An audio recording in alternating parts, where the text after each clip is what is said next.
because Yeah. but still, as we have now Inge with us, but very very happy to see you. And as you know, Variant Ricci is also waiting to speak. But now I think I would like to hear Inge about you have a lot to say also, a lot, uh, and you say it very well. So very happy, looking forward to listening to you. Thank you very much, Michelle, and thank you also, Brian. And I'm very happy that I can talk about the demand in Germany. And I brought also some voices from John's with me. But first of all, let me present myself. As you know, those who heard me before here in this panel together with you, dear Michelle, they know me already, but let's talk also to the others who don't know me. Well, I'm the deputy chairwoman of Terre des Femmes. Terre des Femmes, Germany's biggest women's rights organization since 1981. So Terre des Femmes exists since 1981. I'm the deputy chairperson since 2017. And I'm also in the chairperson of the Bavarian branch of Solvodi, Solidarity with Women in Distress. Solvodi, Germany's largest humanitarian aid organization for helping women who are victims of trafficking or female genital mutilation or sexual or domestic violence, with 19 consultation centers and 7 shelters around Germany. Solvodi, as you may know, was founded by Sister Schwester Lea Ackermann in Africa in 1985. So the issue of human trafficking was very or became very actual during the Corona crisis. Then it became very visible during the Corona crisis that the women and girls in prostitution here in Germany prostitution is legalized, that they are that they have no flats to live in. The German law says they should have provided a room outside of the brothel or the club or so where they work in, but it became obvious that they don't have flats outside, that they would live in the brothels. And they would starve. And so when Corona hit in Germany, this was very visible. And now everyone started asking, oh my God, so prostitution is not a job like every other job when the so-called sex workers are out in the streets. Or they go back to Romania or Bulgaria. Most of them are from Southeastern Europe. I come back to the numbers later. And they go back to or are sent back to Romania or Bulgaria, and then they come back illegally again because they say, and this is our witness in Solvodi, for example, they say, better I'm here in Germany illegally than I starve in Romania. So the second issue where prostitution is not such a wonderful thing became obvious in the Ukraine war right now, because as you may have heard, and the same is true in other countries as well, where there are these migrants, the refugees from Ukraine, mostly women and children, there are the traffickers already waiting for them in the stations or in the bus terminals where they arrive, in order to hire them, in order to lure them into prostitution, or to offer them very notorious offers to stay with them. So the demand for Ukrainian girls and women in prostitution is a huge one, as the whole prostitution market in Germany is provided by mostly women from Eastern and Southeastern Europe, mainly Romanian, Bulgarian, Hungarian, and as well Ukrainian women and very young women. In Germany, the prostitution market says that around between 200,000 and 1 million women and girls are in prostitution. Most of them are migrant women, 80 to 98%. It depends on the city. But 80 to 98% are migrant women, mostly from, as I said, Romania, Bulgaria, Hungary, and also Ukraine. Of course, we do have also women from Africa and Asia. And there we witnessed in the past years that the raising numbers of Nigerian women in trafficking.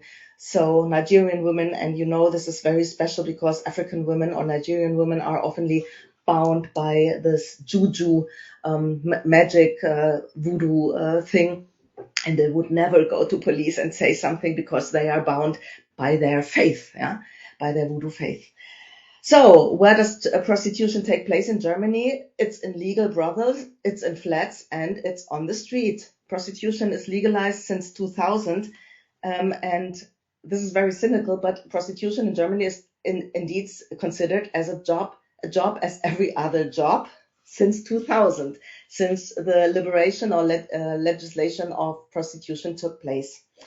So in Germany, prostitution is a job, and the women in prostitution are like sex workers. In the same time, Sweden, as we all know, Sweden went a different path, and in Sweden, prostitution is violence against women, is considered violence against women. In 2000, the Swedish decided to go this other path, which is now well known as the so-called Nordic model. First of all, it was known as the Swedish model, but later on, Norway in 2008, Ireland, Iceland, Northern Ireland, Canada, later on France, Israel joined this so-called Nordic model. And now we have the recent news since 2 weeks that also Spain is preparing a law according to the Nordic model. So, and what does the Nordic model mean? Let me just sum up, and then I come to the demand side. The Nordic model means, first of all, it has 4 columns. So first of all, prostitution is violence against women and girls. So the Swedish legislation says the law in Sweden is named Women's Peace, Kvinnafrid, peace for women, women's peace. So prostitution is seen as violence against women and girls. And the Nordic model says that we want to provide real help and protection for the women in prostitution, which means women are decriminalized. They are decriminalized in women of prostitution, but the Johns, the demand side, is criminalized. So criminalizing the Johns, the so-called sex buyers, this is one of the columns of the Swedish model. And of course, in early age already, women, so boys and girls are made aware that prostitution is violence against women already in kindergartens and in schools. So this early awareness raising is part of the Nordic model, and the conscience that girls and women are not for sale. So this is the Nordic model, which is in more than 10 or 11 countries already in force. And as I said, Germany took the other path 20 years ago, but the Nordic model is heavily discussed now, since I said latest with the corona crisis and also the Ukrainian war. But it is also discussed because we do have a lot of wonderful women formerly in prostitution, and who are really, they are now ready to talk about their experiences in prostitution and about this devil's circle of this vicious circle of coercion, of misery, of poverty, of lack of perspective, and of course force and violence.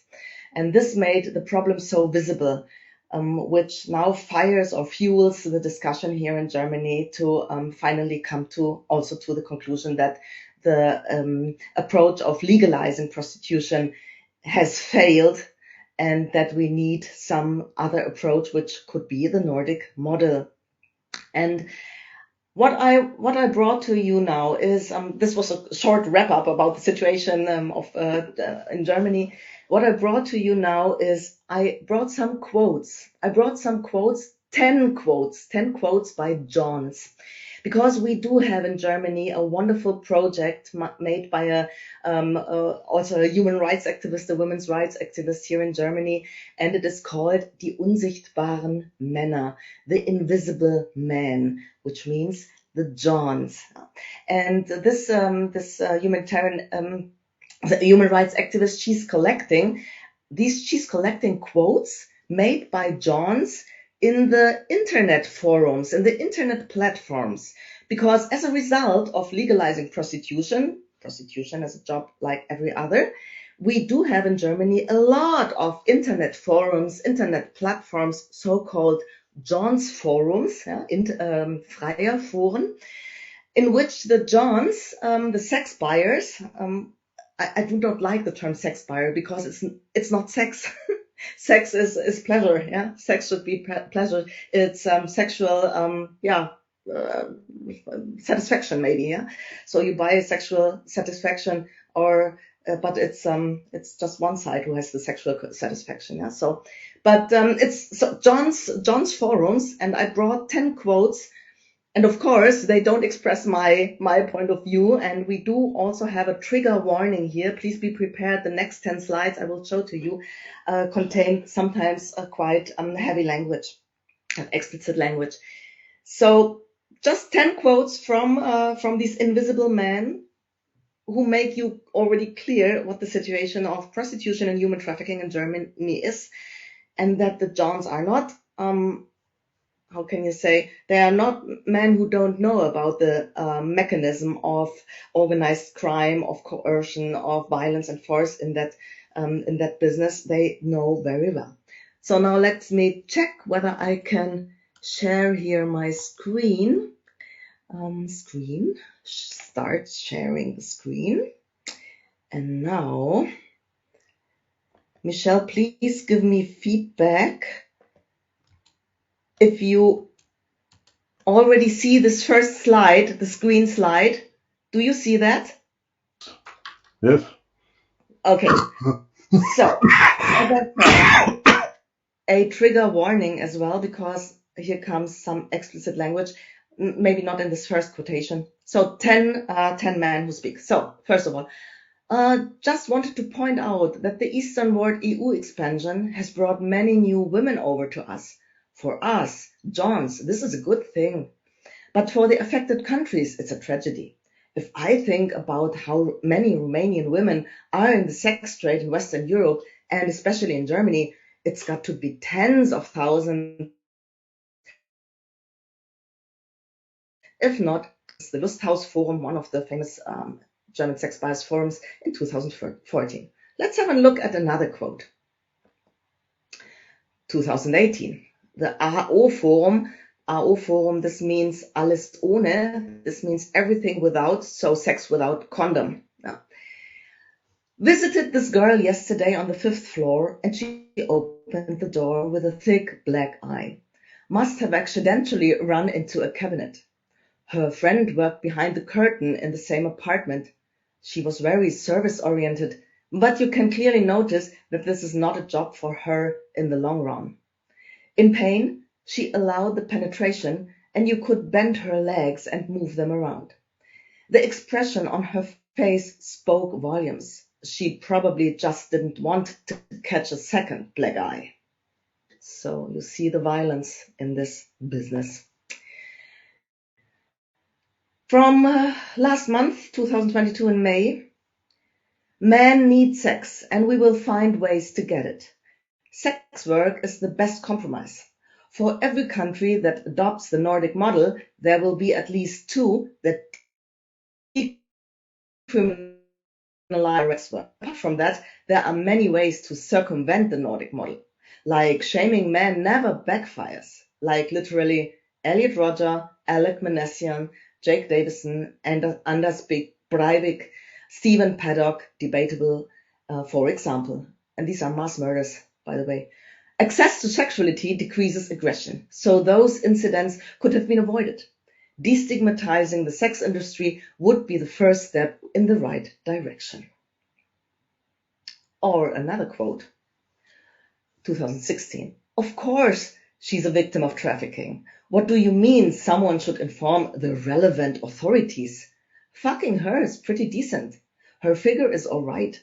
Nobody needs to look at her face with broken teeth during the fucking. Close your eyes and put in your thing.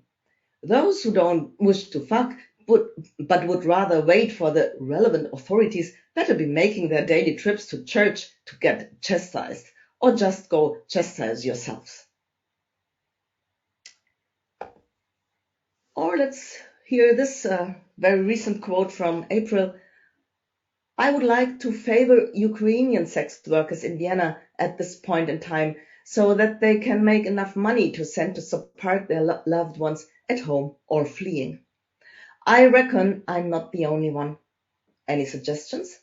I should add that I prefer 18 to 25-year-old girls and primarily seek girlfriend sex with cuddling and French kissing. I want something out of it too. And yes, I mean girls from Ukraine who have already worked as sex workers in the past and not current refugees. The beautiful Lana, who is slightly older than my target group, but whom I have enjoyed twice, would technically not be included in this search. Age, lives in Ukraine but is from Russia. But for such an awesome kitten, I, of course, will make an exception. So you see the demand side demands very young women or girls. From 2020, the EU expanding as well as the German prostitution law of 2002 have created a humanitarian catastrophe. In many places, there is no longer any diversity of whores, no Poles, Czechs, dark-skinned ones, Asians.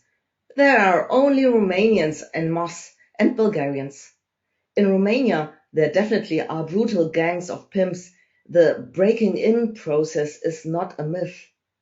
Truly free and independent women are extremely rare. Bulgarian gypsy clans sent their sister into street prostitution, and the sheer brutality that she lives under inside her family cannot be denied. It has to be very clear that such conditions cannot be tolerated forever. We live in the 21st century, and we are no longer at the Babylonian sex slave market. Prostitution should not be criminalized, but a reordering is absolutely necessary. This is what a German, John Rhodes, writes in the AO Horse Forum. AO, I recall it's everything without, so everything without condom, sex without condom, the AO Forum.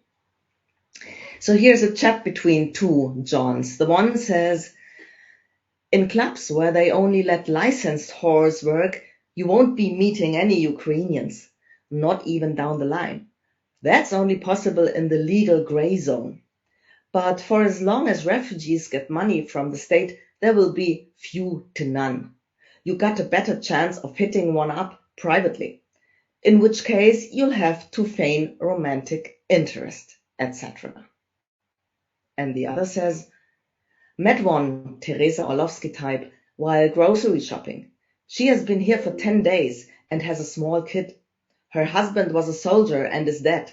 I've got a chance there. We'll keep at it. So you see the very cynical approach. She is available because she's so very vulnerable. And here, I think it's the last quote I had brought for you. As a regal punter, I'm completely conscious of the fact that most prostitutes consume hard drugs, especially while they're working. The dealer has taken the place of the pimp, but they can do with their bodies whatever they want. Anyway, it doesn't bother me. Oh well, I have one to go, but this is the last one. Pimps are active in the background all the time.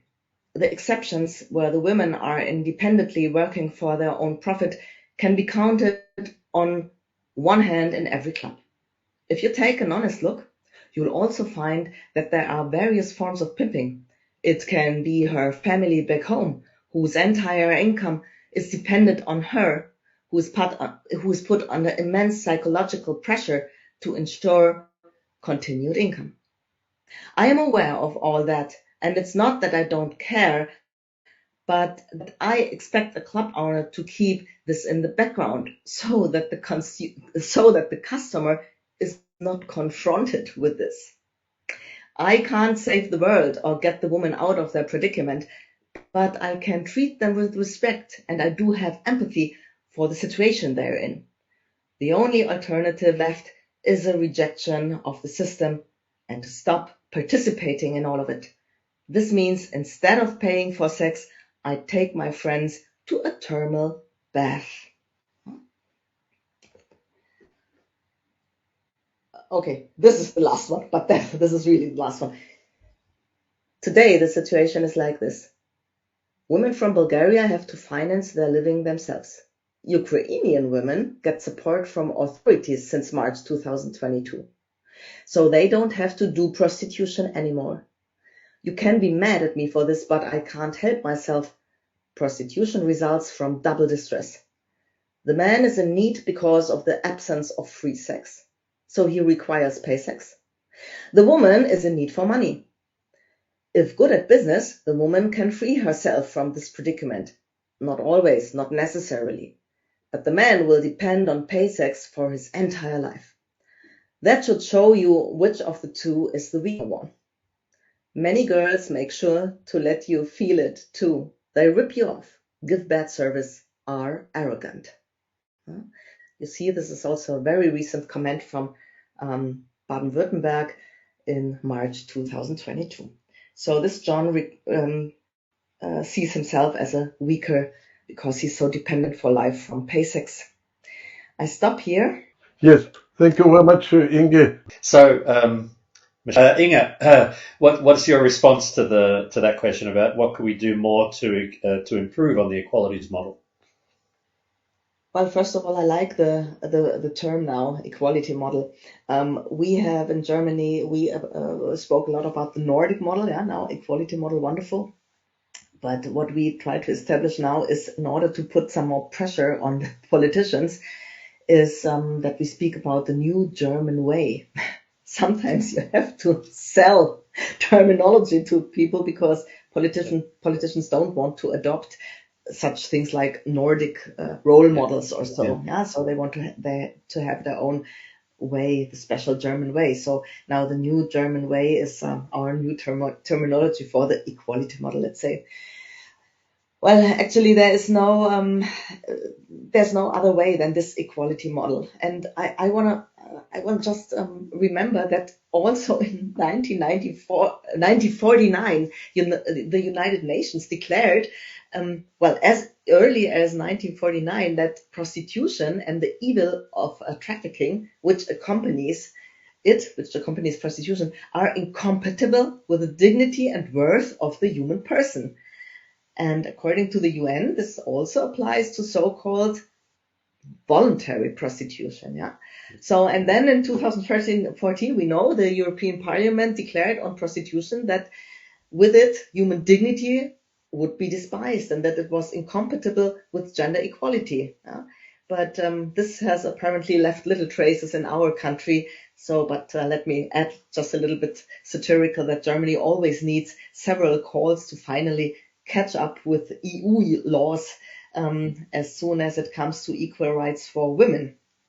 But after 8 years after this declaration of the European Union, it's high time in Germany that German politicians take care of this scandal. Yeah.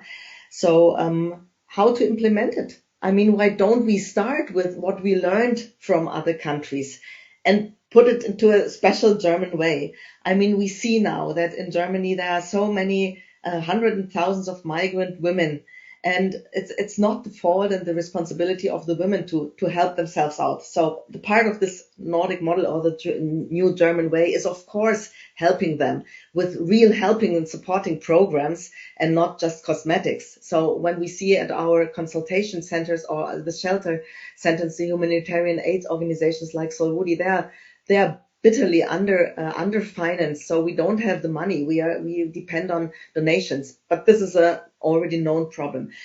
So one of the things to do is really get the money from the perpetrators, from the pimps and the traffickers, and put them into social service in order to support the women. But we don't want to see now the victim side.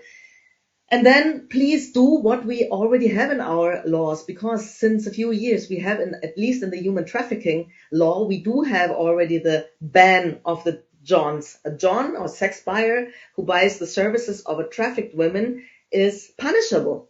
But up to now, we do not have one single case in our of punishment.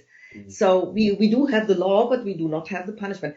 So this is true only for human trafficking. When you know that human trafficking is always very hard to prove. Yeah. So why don't we just put the same law into anti-pimping? We have an anti-pimping law and the anti-trafficking law. Why don't we just apply this? Yeah? This would be a challenge for the new government. Unfortunately, our new government in Germany is not prone to do so. They just it's the Greens and the Social Democrats and the Liberals, and they are not having on their plan anything with the prostitution laws. But it is obvious, and that they know that the prostitution law from 2017, which was a little amendment, has also failed, because this is obvious. So this is my part. Why don't we just switch the law, which we have already, the banning of the Johns in the anti-trafficking law, into our regular law? There's another question that both of you might like to have a say on. I'll let you fight it out who goes first, but it's this nexus between pornography and prostitution and violence against women. Pornography teaching boys to be violent against women. Can both of you maybe want to have a go at that? Or Inge first. Yes, I read that, and thank you very much for this question or for this comment, because I mentioned before that Spain is preparing now a law according to the Nordic model or the equality model. And what do they also tackle with that? Pornography. Because what we always say are also the former prostitutes, the former victims of lover boys or of human trafficking here in Germany, these wonderful women like Huschke Mau or Sandra Novak, they always say pornography is the theory, prostitution is the praxis, the practical applied. So whatever the Johns see in pornography, they come to the brothels, and then they want it from the women and girls in the brothels or street prostitution. So whatever new practice they see there, they want to have it applied on themselves in the brothels. And then they see that in the brothels or street prostitution, it is possible. And then they go home and they want the same from their wives or their fiancés or their girlfriends. So pornography is the theory, and the prostitution is the practice.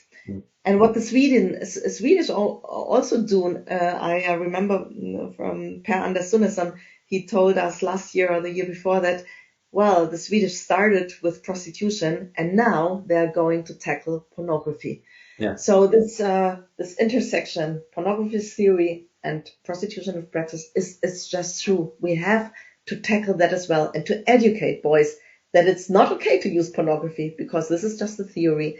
And on the other side, there are suffering women in pornography, of course, because what they sell to you as a voluntary work in pornography. When I used to be an investigative journalist like 15, 20 years ago, I reported also on pornography and the sex trade, which takes place in pornography with these actresses, yeah, and the pimps behind them.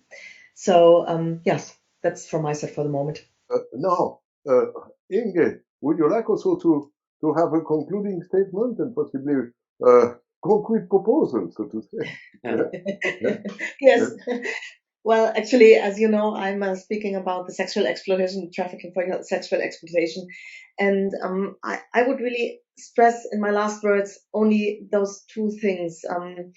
As I mentioned, the new German way, but which is based on the Nordic model, on the equality model, I have still two points to mention.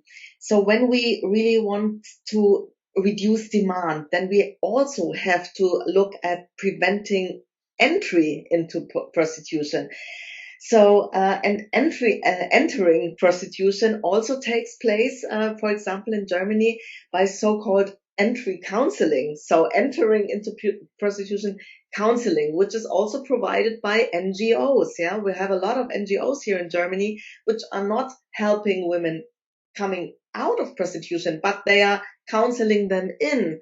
And a lot of our former prostitutes or women who were in prostitution and girls said, well, they wanted to exit prostitution and they turned to a NGO, which they thought would come and do street work, and they turned to them, and they said to that woman, for example, well, maybe you don't know how to do properly prostitution.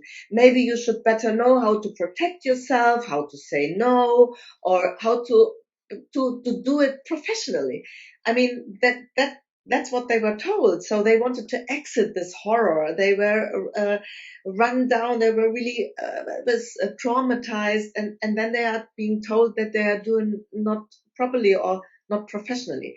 So this entry counseling has to stop. Yeah?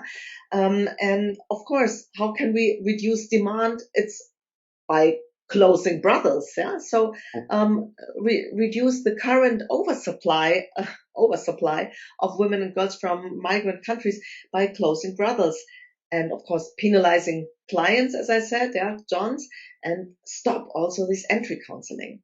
And then make sure, this is my second point, that you have really consistent prosecution, a clear legal framework with practical instruments and clear options for action, for consistent and effective prosecution for all profiteers in prostitution, pimps, human traffickers, landlords of prostitution premises, clubs and so on, operators of advertising platforms, and of course, forums for the Johns. So, and clients, and penalizing clients. So this is a very effective and a good approach to do it on a practical level. Yeah? Consistent persecution and preventing entering into prostitution and reducing demand. Yeah. Okay. Thank you.